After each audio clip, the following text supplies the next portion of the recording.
Hello दोस्तों। आज हम कुछ इंपॉर्टेंट पॉइंट पढ़ रहे हैं उत्तराखंड एलटी जो मैथ्स और फिजिक्स से रिलेटेड। ठीक है दोस्तों, देखो आपको पता है कि पेपर की डेट आ चुकी है, टेंटेटिव डेट आ चुकी है, तो मैक्सिमम पॉसिबिलिटी है कि पेपर हो जाएंगे। तो हम कुछ इंपॉर्टेंट पॉइंट्स पढ़ रहे हैं दोस्तों। इनमें से एक क्वेश्चन तो आप आंख बंद गांठ ली मान ली क्वेश्चन आएगा इनमें से। ठीक है, तो पहला क्वेश्चन है एवरेज पावर डिसिपेटेड पर साइकिल इन अ रजिस्टर। ठीक है, एक रजिस्टर में अगर से देखो ना, ये पावर डिसिपेटेड जो हो रही है ये क्या है, पर साइकिल। ये क्या हो रही होंगी जब क्या होता है सर्किट में एसी करंट फ्लो हो रही होती है, तब एसी करंट फ्लो हो रही है तब की बात है। ठीक है, तो जो एवरेज पावर होती है वो होती है V naught I naught upon two होती है, जहाँ पर वी नॉट होती है एवरेज वोल्टेज और आई नॉट एवरेज करंट होती है। ठीक है दोस्तों, उसी प्रकार से एवरेज पावर एसोसिएटेड पर cycle in a pure inductor. एक प्योर इंडक्टर में जो पावर एसोसिएटेड होती है वो देखो पावर जीरो होती है। ठीक है दोस्तों, देखो मैंने क्या बना रखा है, इंडक्टर बना रखा है। देखो फिगर में गोल गोल गोल ये इंडक्टर है। ठीक है, तो इसमें जो पर साइकिल, ठीक है, पर साइकिल होती है दोस्तों वो जीरो होती है।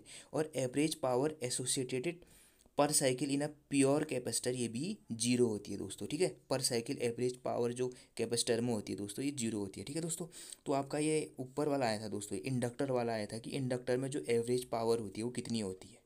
ठीक है, द एवरेज पावर पर साइड उसे आया था कि the average power in a pure inductor is zero होती है। ठीक है दोस्तों, तो इस बार आ सकता है कैपेसिटर में एवरेज पावर कितनी होती है, मतलब जो पावर लॉस होता है इंडक्टर में कहो या कैपेसिटर में, या जो एक्स्ट्रा वर्क करना पड़ता है वो जीरो होता है पावर। ठीक है दोस्तों, देखो अब देखो इस बार यहाँ से क्वेश्चन आ सकता है कि energy stored in a inductor of inductance L. देखो दोस्तों, मैंने ऊपर फिगर में इंडक्टर बना रखा है ना, ये जैसे रजिस्टर होता है, रजिस्टर का रजिस्टेंस, वैसे ही इंडक्टर का इंडक्टेंस जिसे हम एल से रिप्रेजेंट करते हैं।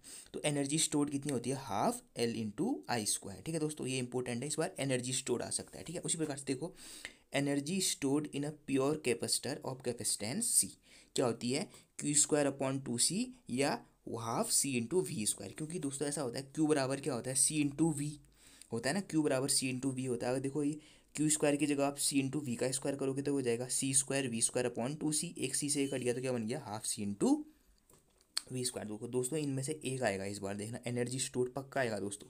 ठीक है, अब देखो कुछ एक्स्ट्रा चीज़, ये देखो अब देखो एक इंपॉर्टेंट पॉइंट है, ये भी बहुत इंपॉर्टेंट है, क्या, क्वालिटी फैक्टर। ठीक है, देखो the quality factor of a LCR circuit. ठीक है दोस्तों, आप जानते हो एलसीआर सर्किट मतलब एक सर्किट जिसमें एक इंडक्टर है, एक कैपेसिटर है और एक रजिस्टर जोड़ दिया है, उस सर्किट का क्वालिटी फैक्टर।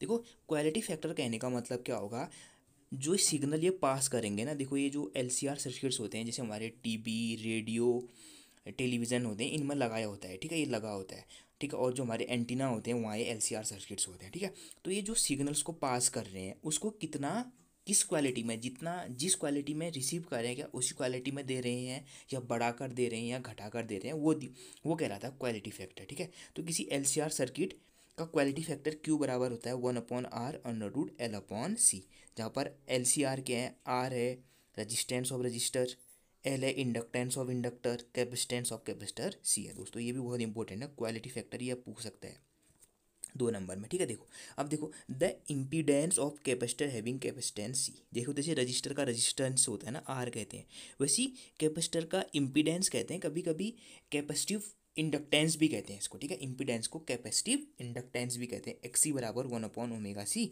और ओमेगा क्या होती है, एंगुलर वेलोसिटी होती है, और एफ क्या होता है, एंगुलर फ्रीक्वेंसी होती है। ठीक है, तो one upon two pi F C. ठीक है, ये दोस्तों ये भी इंपॉर्टेंट है। उसी प्रकार से इम्पीडेंस या इंडक्टिव इंडक्टिव कैपेसिटेंस भी कह सकते हैं। ठीक है, इंडक्टिव इंडक्टेंस भी कह सकते हैं। ठीक है, ऑफ इंडक्टर जिसका इंडक्टेंस एल है, कितना होता है एक्स एल बराबर ओमेगा एल, या बराबर वन बराबर two pi F into L. दोस्तों ये भी इंपॉर्टेंट है, इसमें क्वेश्चन पूछ सकता है कि कोई सिग्नल है जिसकी फ्रीक्वेंसी एफ है, एफ बराबर इतनी हर्ट्ज है, उसको किसी इंडक्टर से पास किया जाता है, तो इंडक्टर का इम्पीडेंस बताओ, या जो इंडक्टर हो कितना इंडक्टेंस ऑफर करेगा या इम्पीडेंस ऑफर करेगा, कितना ओमेगा एल का हो या two pi F into L. ठीक है दोस्तों, इनमें से एक चीज़ पक्का आएगा दोस्तों, आप इनको पढ़ लेना, पक्का पढ़ लेना, पक्का आएगा। ठीक है दोस्तों, ओके, थैंक यू दोस्तों।